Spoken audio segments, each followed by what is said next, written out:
Well, hello, everybody, and welcome back to the Fearlessly Fit podcast. I record the podcast to see how that goes. So, I'm going to talk about my experience with an online training program. And as usual, I made some notes so I can stay on track. I try to keep these between 20 to 30 minutes just because I know me personally, I don't have time to listen or watch something that's an hour long. So, first of all, when you are looking for a training program, first of all, you should look for something that is run by a certified personal fitness trainer, someone who has completed a course that understands anatomy and physiology, nutrition, ways to modify exercises for people with certain physical limitations. All of that is very important. So back in February, I had already started trying to lose weight on my own. I was not exercising yet, but I was making dietary changes because I've done, the up and down thing all my life. And I decided this time I wanted to do something permanently. Like this was going to really be a lifestyle change. I was going to have to break through the boredom and the monotony, the mental plateaus, because sometimes you get to a place where you've lost a certain amount of weight and you feel like, oh, I'm good. But instead of doing maintenance to keep your weight where it is, you slide back into your old habits. And I was guilty of that. So anyway, I decided in February, okay, this is it. I'm going to do this for real this time. I saw a friend of mine on social media. She had been in a program and had gotten some great results. They posted her before and after, and then she shared it. And I was like, oh, like I hadn't seen her in person in quite a while. So I messaged my friend and I asked, I was like, well, what did you do? And she told me, this is the program. So I messaged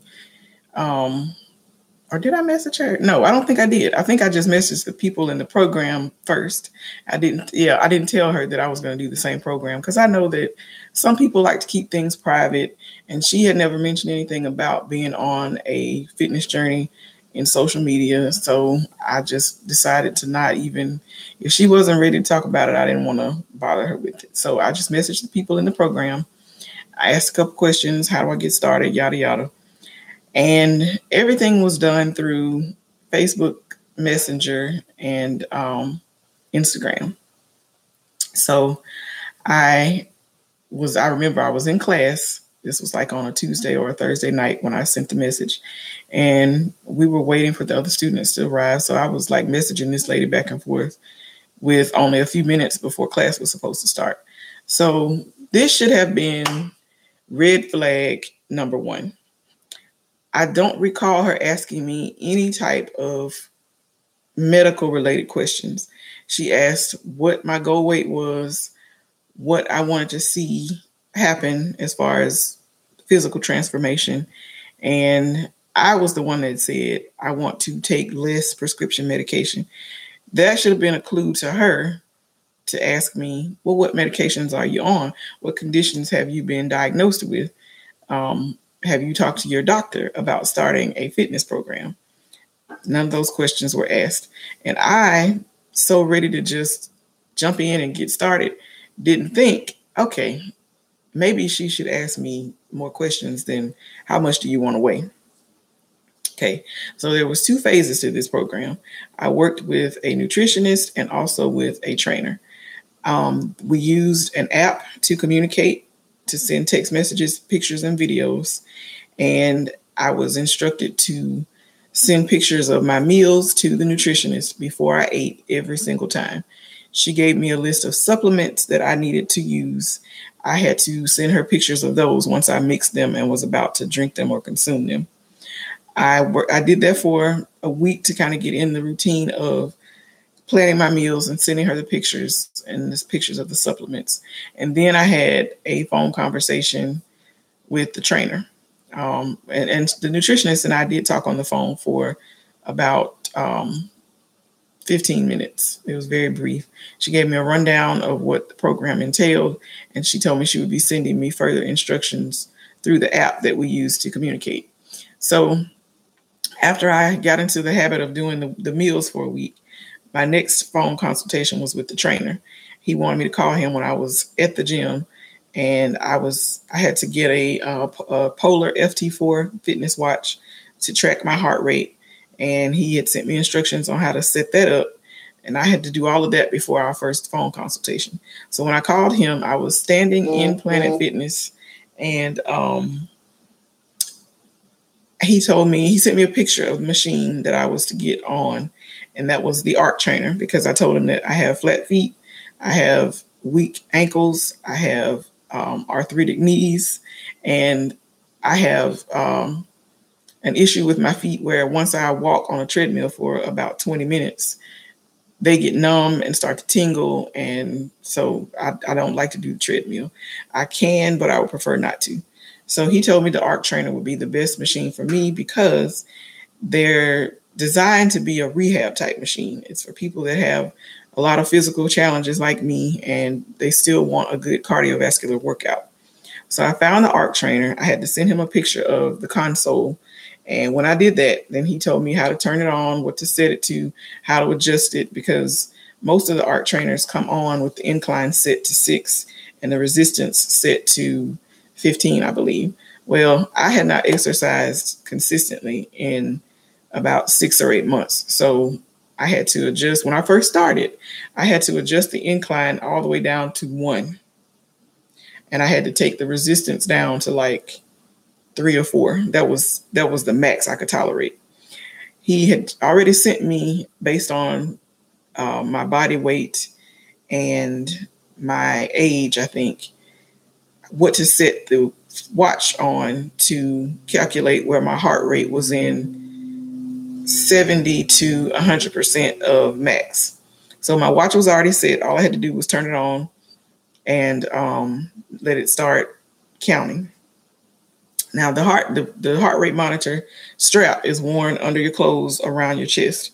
And mine, he told me I didn't need to do this. The instructions said to wet the backside of the contacts, because there's like a rubber strip on the back that picks up your heart rate and transmits it to the watch. He told me I didn't need to do that, but I found over time it didn't start to pick up my heart rate accurately until I started to sweat and there was moisture on the heart rate band. So anyway, I had to get my heart rate up to 70% of my max, which was around 120, 125 beats per minute. That first workout, like and this was the other thing about the program, there was no layout or outline of what I would be doing. I just had to show up at the gym, call him, and then he was going to tell me what I would be doing. So that should have been the second red flag, because towards the end of our conversation, I had already started the machine. And that's when he told me, okay, so now you're going to do this for 1 hour and contact me when you're done.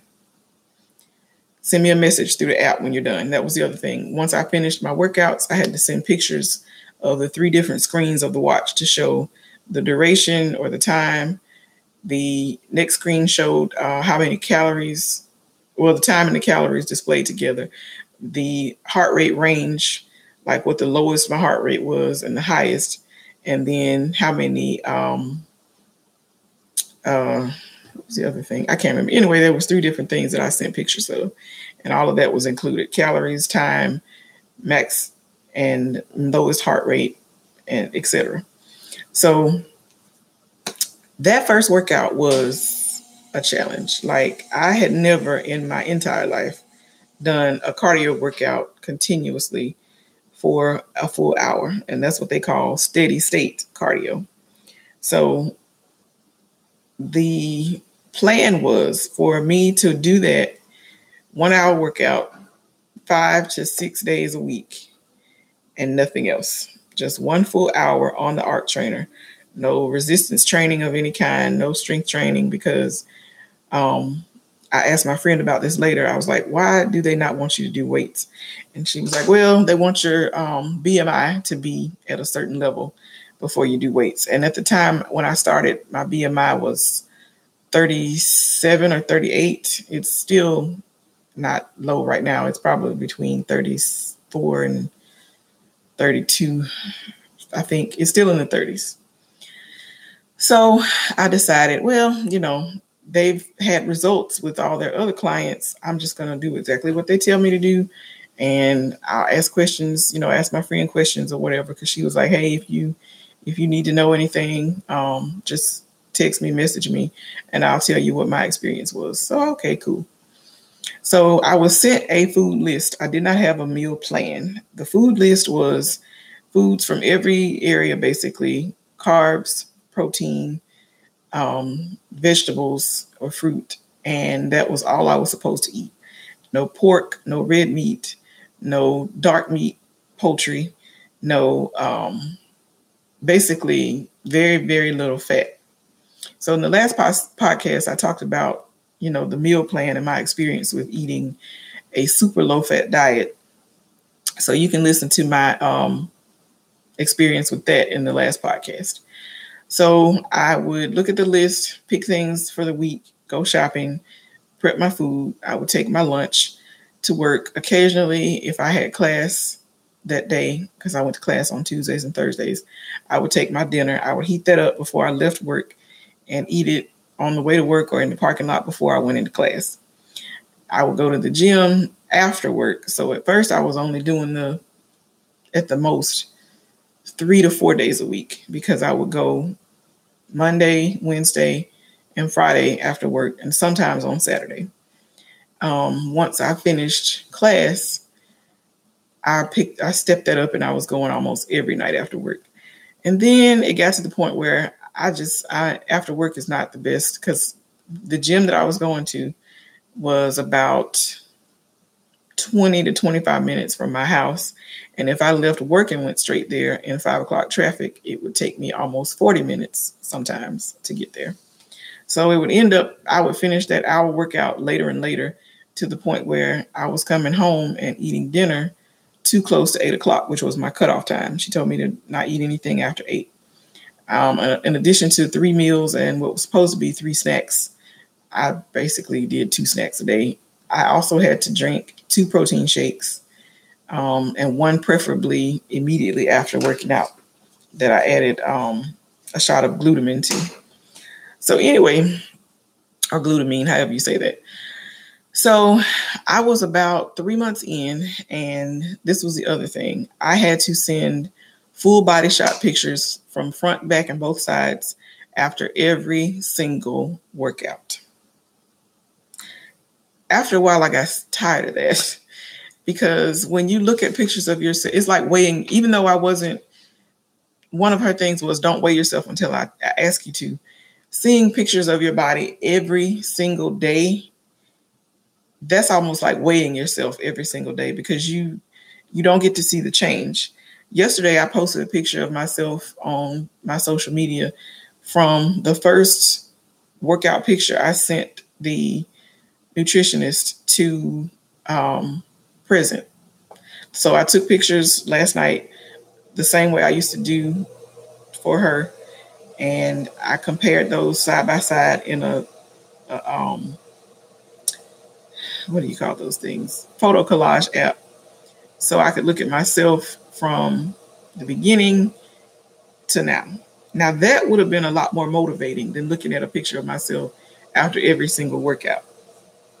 But, I was following the rules and I wanted to do the plan exactly like they told me.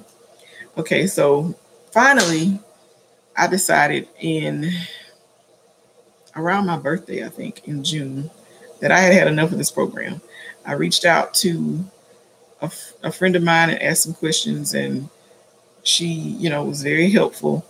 And then I decided, okay, my body has only changed so much in the 4.5 months I've been doing this. I don't see the type of progress that I want. I wanted muscle definition. I wanted to be stronger physically. My endurance was up because I was doing those hour workouts. And eventually, after I had what they call their progress report, after I made it to 50 workouts, I had to increase the time on the machine from an hour and 15. They wanted me to, at minimum, to do an hour and a half. That's just not possible. I have already mentioned the issues with my feet. Even though the arc trainer is easier on my body, it still, my feet still started to burn after about 30 minutes. Like the bottoms of my feet would literally feel like I was standing on hot coals. So after I switched doctors and had a full physical in May, I discovered that the cause for that could be some nerve damage or blockages in my legs. Is most likely what the doctor, thinks it is. So that, interferes with blood flow to your muscles and your tissues, and that could be the cause of some of the burning. It could also be the nerve damage from my extremely flat feet that I've had all my life, and just the impact of your weight, pressing on your foot, and you don't have the support from an arch to keep everything balanced out. I do wear special inserts in my shoes. I do have specialty shoes that I order from a running store here locally. So I've done all I can do to correct the issue with my feet on my end. So anyway, I decided that I wasn't doing an hour and a half because, for one thing, when you work out every single day with no rest days, your body doesn't get a chance to fully recover. So I had switched by this time to do my workouts first thing in the morning because I just could not, the after work thing was too much. So I would get up at 4 o'clock, ride to the gym, put my time in, and then in order to get home, shower, and be ready for work, I just could not do an hour and a half, aside from the physical limitations. So I decided to message one of my friends that knows a lot about fitness and has worked out a lot. I've kept up with her over the years through social media. We used to work together. And I just asked her a couple questions. I was like, hey, this is what I'm doing on this program, but I feel like I need some weight training. And she was asking me, like what my calories were like, if I was tracking my macros. And I was like, no, I track calories. The nutritionist has never said anything to me about macros. And she was like, oh, well, you need some fat. That's the first thing. You got to have some fat in your diet because your body needs that. And so I started to research it. And she was right. I mean, that was also what I talked about in the last podcast. Fat is extremely important to help you absorb some nutrients and vitamins. And it's key to your hormone production and stabilization. So anyway, I, at her suggestion, readjusted my MyFitnessPal app to incorporate a slight increase in calories and macros. And the difference in how I felt was night and day. Like I didn't have as much brain fog and I felt like I could make it through my workouts. So I also talked to a friend of hers about him helping me train, but that's still in the works. Like the rest of us, he has quite a full life and he's already working with some clients and he doesn't like to take on too many people at one time. And I can respect that. I can understand that. But I have enough knowledge on my own to do the basics at the gym. So I've switched up my routine completely. I go 3, maybe 4 days a week again. I'm taking like 2 days off during the week. I still go in the mornings. I do my strength training first. I don't do anything fancy. I do chest, biceps, triceps, back, and then I do my cardio, which I've cut back to 30 to 45 minutes of cardio. Because when I was talking to the trainer that my friend introduced me to, he told me I should never do more than 1 hour of cardio, like never. So when I do my strength routine, I usually do 30 minutes of cardio, and then I head home, get ready for work. Some days I don't do any strength training, and I do 45 minutes of cardio. If I do lower body, I don't do a whole lot of those machines either because I switch gyms, and the gym that I go to is like where all the people who really want to work out go, like the people that are training for competitions or just their personal achievements in their physique. So it's usually kind of busy in the mornings, and there are a lot of guys that use all the machines and the cables and stuff. So I stay off that side of the gym. I stick to the machines because nobody really uses those except, certain people. So when I do lower body, I do the seated, what is it called? It's like a squat, but you're sitting. I cannot think of the name of the machine. Anyway, because of my knees, I don't like to do the upward press motion with my feet. And I don't like to do the one on your shoulders where you're squatting the weight, basically, because I feel like that adds too much stress to my knees. So I do the seated one where you're mostly pushing with your legs and your feet, powering through your feet to push the thing. So many technical words. So I'm getting a phone call while I'm recording. So anyway, I'm at 20 minutes. Let me see if I can wrap this up. Questions you should ask when you're about to start an online program. Are you a certified personal trainer? Can you help me with nutrition? Do you have experience working with clients that need help with nutrition? Do you offer meal plans or food lists? Do you want me to track calories and macros, or just calories or just macros? At some point, will my routine change? Are you going to adjust it as I get stronger or my endurance gets better? How do you, if we're going to do this online, how do you measure my results? Am I going to send you my measurements? Are you going to want me to send you photos? At some point, will I ever graduate from one level of the program to the next? So these are all questions that you need to ask before you do an online program. There are a lot of good ones out there. There are a lot of people that have certifications to train people that can coach you through an online forum without having to meet you in person to work out. There are some good local gyms here that have trainers that will work with you. There are, I know several of them that I've connected with on social media or that I know in person. There are lots of resources for you to reach your goals.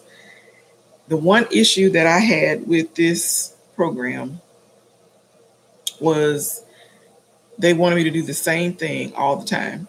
Well, I was reading an article the other day that says when it comes to steady state cardio, eventually your body will become less and less effective.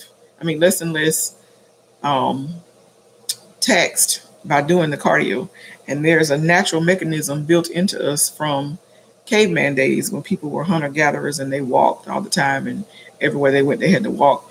Your body will become extremely efficient at maintaining your heart rate and homeostasis while you work out. For example, I went from burning anywhere from 250 to 300 calories in a 30-minute cardio session to yesterday when I finished. I got off the machine and stopped my watch. I had done 30 minutes of cardio, but the watch said I had only burned 163 calories.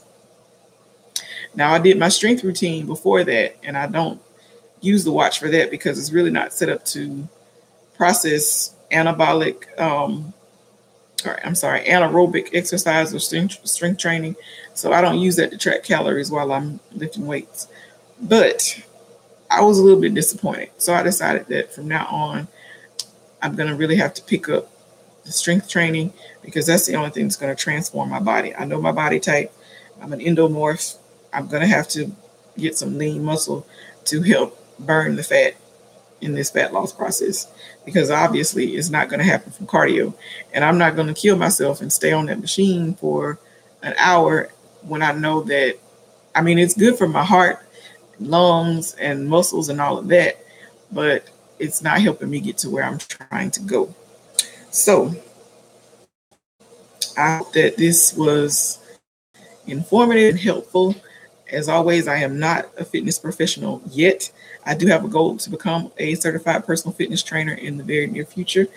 You should always consult your doctor or trainer before you start any exercise program. And you should also be very careful about your nutrition. Get some help with that if you're not sure where to start, so that you're not restricting your calorie intake too much, which is counterproductive to weight and fat loss. If you pull back on your calories, then your body is not going to release the energy to burn fat and get you where you want to be. So that's very important. And you also know that I am not a dietitian or a nutritionist. I just offer you my point of view on certain things and what I have experienced. So with that being said, thank you so much for tuning in. I hope you enjoyed this podcast, and I will see you guys in the next one. Bye.